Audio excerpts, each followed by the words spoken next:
extradición de Emilio Lozoya, el exdirector de Petróleos Mexicanos. Y bueno, justamente para analizar un poco todo este entorno, todo este cargamento de especulaciones, de escándalos que trae consigo Emilio Lozoya, tengo en la línea de Meganoticias TVC a Gabriel Reyes Orona. Él es ex procurador fiscal de la Federación. Gabriel, como siempre, un gusto saludarle y que esté con nosotros. Paco, ¿cómo estás? Un saludo a todo el mundo. Muchísimas gracias, y si me permites también incorporar a Ignacio Morales de Chuga, ex procurador general de la República. Ignacio, como siempre, agradecido. Muchas gracias, Paco. Hola, buenas tardes, Gabriel. Mucho gusto saludarte. Un saludo.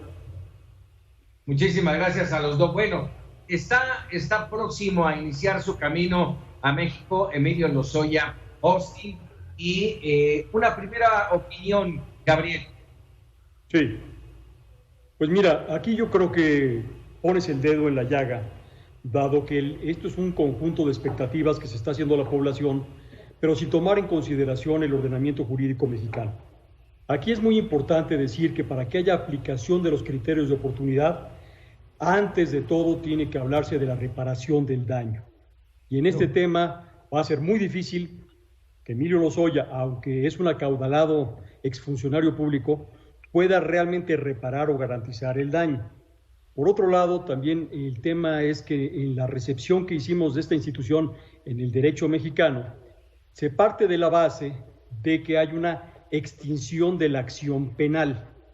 No funciona como en los Estados Unidos o en los países sajones, donde lo que se da es un proceso de acuerdos y negociación con las autoridades, en el cual hay mecanismos alternativos para purgar la sanción establecida por los ordenamientos penales. En México, por alguna extraña razón, en el Código Nacional de Procedimientos Penales, a partir del 2016 se habla de esta extinción de la acción penal. Recordemos que el Código viene del 2014, pero tiene una modificación en el 2016, y va a ser muy difícil que el fiscal general de la República establezca, en el breve tiempo que establece el Código Nacional de Procedimientos Penales, una determinación para extinguir la acción penal. ¿Qué implicaría esa extinción de la acción penal? Pues por supuesto la impunidad absoluta por parte de Emilio Lozoya. Claro, para ello tendría que haberse previamente establecido o de alguna forma ya acordado la forma en la que se va a reparar el daño, en este caso a Petróleos Mexicanos. Pero recordemos nosotros que lo que dice el Código Nacional de Procedimientos Penales es que la información que deberá aportar Emilio Lozoya es información que resulte eficaz y esencial para la persecución de un delito más grave. De esta manera, pues todavía aún no tenemos elementos suficientes para saber cuáles son esos delitos más graves que los que él haya podido cometer, y que ya hoy en día tiene acusaciones que pesan sobre él, que no solamente abarcan peculado y lavado de dinero, sino que ahora nos van a hablar de delitos más graves, no en cuanto al sujeto, sino en cuanto a la calidad de la conducta penal que se haya realizado. Estamos entrando a un terreno en el que la autoridad mexicana pues prácticamente está iniciándose, y veremos sin duda alguna que más de alguna de las expectativas de las que tú estás mencionando pues se van a ver frustradas.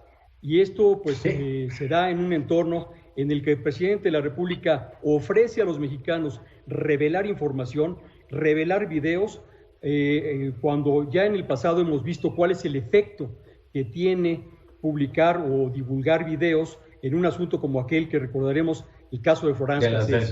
Entonces, en un entorno de una negociación entre las autoridades, en el cual se pretende exponer y posiblemente inducir un linchamiento de funcionarios públicos, sean legisladores o políticos, pues nos vamos a encontrar con un ordenamiento penal, procesal penal, que poco ha sido explorado en el país.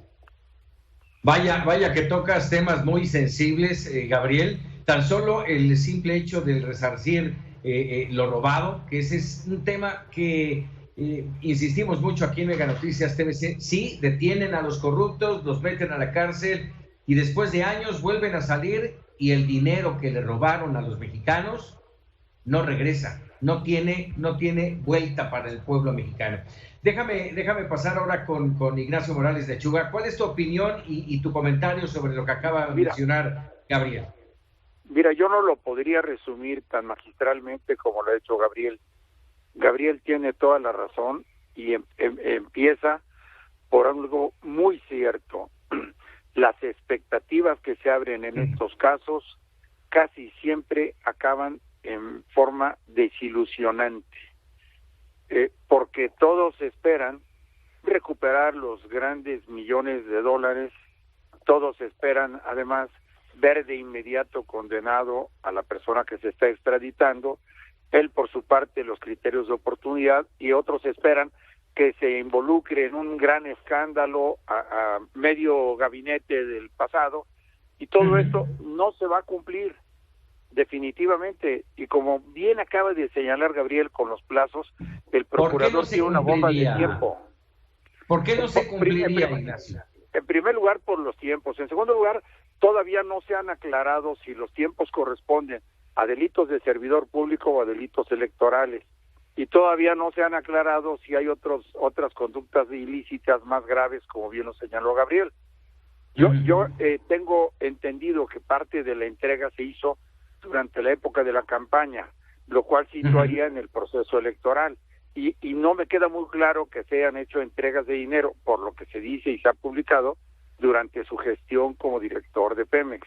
Y ahora me acabo de enterar de que aparentemente de su oficina o de él personalmente con grabaciones, aparentemente hubo entregas a personas del legislativo, senadores de entonces, para que aprobaran la reforma energética en un sentido aparentemente opuesto al que originalmente se pretendía. Y si a todo eso le sumas las promesas que ha hecho el presidente, pues se va a enredar más de lo que estamos ya en este momento, como opinión pública me refiero, acerca de exactamente el acotamiento de los temas por los que se le ha traído.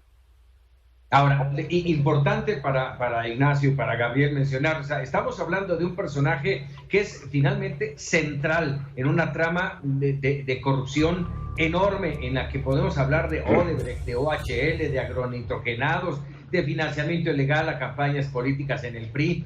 Vamos, esto me lleva a preguntarles, viene hasta donde viene con una posición legal a la que llaman criterio de oportunidad. Yo no sé, no soy abogado para entenderlo, y nuestro auditorio, muchos de ellos tampoco. ¿Nos podrían ayudar a entender qué es este criterio de oportunidad y qué implica con las acusaciones que tiene? Gabriel. Pues mira, primero debemos decir, hay dos artículos claves, el artículo 256 y el artículo 257 del Código Nacional de Procedimientos Penales, que establece la posibilidad de que el Ministerio Público se abstenga de ejercitar y tramitar la acción penal en ciertos casos muy específicos. Uno de esos casos es la fracción quinta, en la cual se señala que la persona que ha sido acusada aporte elementos que resulten esenciales y eficaces para la persecución de delitos de mayor gravedad. Además de esto, se dice que el efecto de la acción, de la aplicación del criterio de oportunidad, es extinguir la acción penal. No como contrariamente se ha estado manejando en algunos medios mexicanos, en el sentido de que se pudiera renegociar o establecer una pena moderada o una pena disminuida. El caso mexicano es un caso muy particular en el cual, por la entidad de los delitos que están involucrados, es decir, el peso de los delitos que están involucrados, se supone que se puede extinguir la acción penal. A esto debemos agregar los señalamientos que hace el artículo 218 del propio Código Nacional de Procedimientos Penales, que señala que la información es reservada. Esto es, el Ministerio Público no puede divulgar ni propalar información relacionada con estos procedimientos, sino hasta que ha pasado un tiempo o ha transcurrido un plazo igual al de la prescripción del tipo penal de que se trate, el cual en ningún caso será menor de 3 años. Esto quiere decir que ya entraron hoy en conflicto el discurso oficial de poner ante la opinión pública los famosos videos o las declaraciones del propio Emilio Lozoya con la prohibición o reserva que establece el Código Nacional de Procedimientos Penales. Ahora, es legal, es constitucional que se vede o que se opaque la información de esta manera cuando el artículo 6 de la Constitución establece el principio de máxima revelación y que en el ejercicio o compromiso de recursos públicos federales debe de privar este principio de máxima revelación, lo cual conduciría a una inconstitucionalidad del artículo 218 del Código Nacional de Procedimientos Penales. En pocas palabras, lo que estoy diciendo es una figura que hemos traído, hemos importado de otros sistemas en los cuales se pretende conseguir condenas de delincuentes de mayor peso, librando de condenas o aminorando las condenas a delincuentes de menor peso. Sin embargo, la regulación mexicana, pues por lo pronto podríamos decir que es deficiente, lo cual lo vamos a ver en los próximos días. Y como ya señalaba el licenciado Morales Lechuga, claramente el procurador, el hoy fiscal general de la República, tiene un problema muy severo. Los tiempos son muy cortos y muy breves en el Código Nacional de Procedimientos Penales. Son 15 días a partir de que produzca declaración Emilio Lozoya. Entonces, en cosa de semanas, se tendrían que tomar decisiones gravísimas y de repercusiones muy importantes en cuanto a la responsabilidad penal de Emilio Lozoya. Sí. Sin embargo, si no se toma... el tema central va a ser si realmente van a exponer a políticos como senadores, legisladores o importantes líderes de partidos sin respetar el principio de reserva que establece el Código Nacional. Si no se cumplen esos plazos que está mencionando Gabriel Ignacio Morales Lechuga, ¿en qué terminaría toda esta trama de Emilio Lozoya? En violaciones al debido proceso contra las personas cuyos datos se vayan revelando y haciendo escándalo, filtrándose o saliendo de la figura presidencial o de la figura del fiscal, y creo que sería un desastre, por supuesto, el intento de aplicar el criterio de oportunidad en un caso tan mediático como es el de Emilio Lozoya. Yo creo, y te lo quiero resumir en una palabra, lo que bien nos explicó Gabriel, perfectamente bien explicado y muy claro, lo que está privilegiando la ley es la colaboración. El colaboracionismo está ya en el centro de nuestros procesos, todavía sin que exista una suficiente cultura de la colaboración, pero a través de la colaboración, en este caso de los imputados, se logra el esclarecimiento de otros casos más relevantes o delitos más graves o delitos de mayor impacto. Por esa razón, la ley estimula el criterio de oportunidad. Esto se practica en muchísimos países y es parte del sistema adversarial o de los juicios orales, como se le conoce comúnmente, que ha sido incorporado a nuestro derecho. Pero como bien nos advertía Gabriel, no hay experiencia todavía ni del fiscal ni de los jueces en un manejo tan estridente como el de Emilio Lozoya de este criterio de oportunidad, así que habrá que empezar a ver cómo se desenvuelve el proceso. Déjenme por último nada más preguntarles, con base en lo que nos acaban de explicar, yo les preguntaría, ¿cuál es el problema de la justicia en México? Lo hemos platicado en muchas otras oportunidades de que México tiene grandes leyes, pero entonces, ¿cuál es el problema para que se dé la justicia en el país, Ignacio? Bueno, yo creo que son muchos. En primer lugar, a pesar de que se dio una vacatio legis de 8 años para implantar el nuevo proceso, no hubo la suficiente preparación, formación profesional y capacitación de policías, de fiscales. Hubo desviación de los recursos que debieron aplicarse a este proceso formativo. Segundo, tampoco hay una implantación cultural del nuevo proceso y la gente quiere ver de inmediato a los acusados, imputados, señalados públicamente tras las rejas y condenados, y esto no es posible en el sistema que nosotros hemos adoptado. Así que regresar al proceso atrás sería un retroceso de 100 años.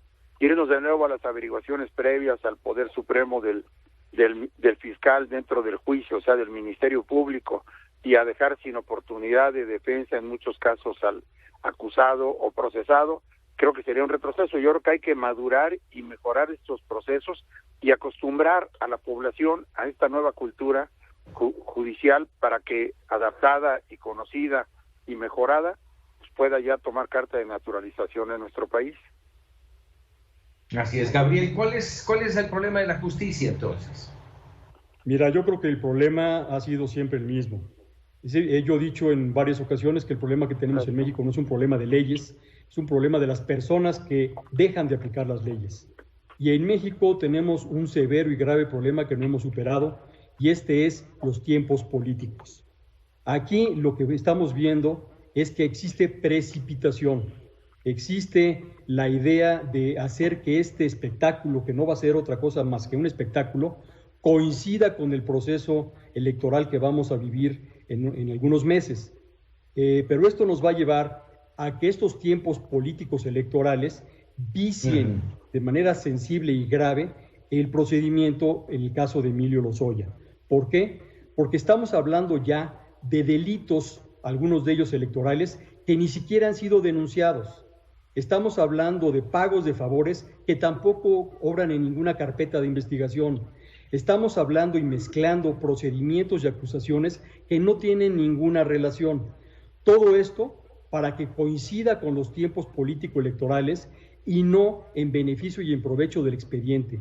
Es decir, la acción de la autoridad es perceptiblemente afectada por estas imposiciones de naturaleza política, de forma que si lo que se pretende es realmente combatir la corrupción, debe existir una preferencia, una prelación de lo técnico, de lo jurídico, y lamentablemente el Código Nacional de Procedimientos Penales, como muchas de las reformas que se hicieron en la pasada administración, tienen severas deficiencias que en la práctica se ven día con día.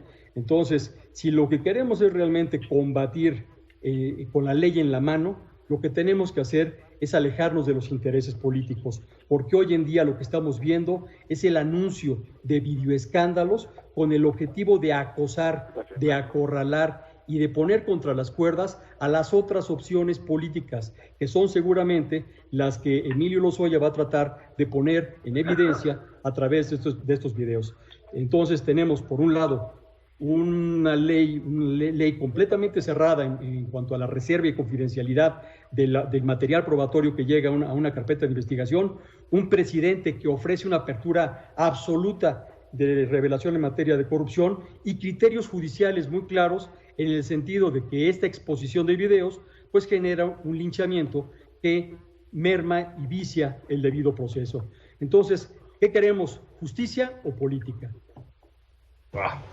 Me encantó esta última frase, Gabriel, y le añadiría a este show también se incluye César Duarte, Tomás Herón, Kamel Nasir.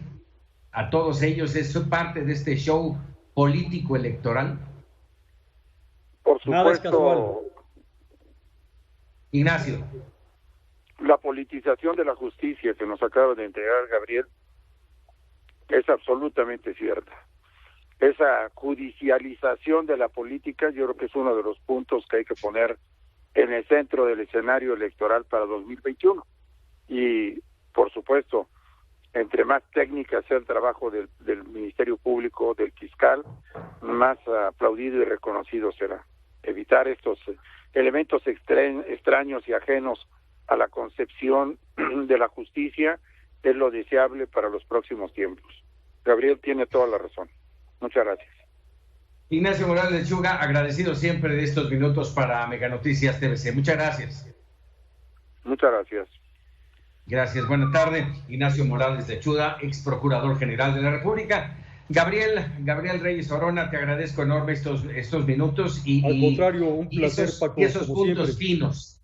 Muchísimas gracias. Sí. Muy buena tarde. Muchas gracias, Reyes, un saludo Orona. A todos. Un abrazo a don Ignacio también. Muchísimas gracias, ex procurador fiscal de la Federación. Nosotros vamos a hacer una pausa.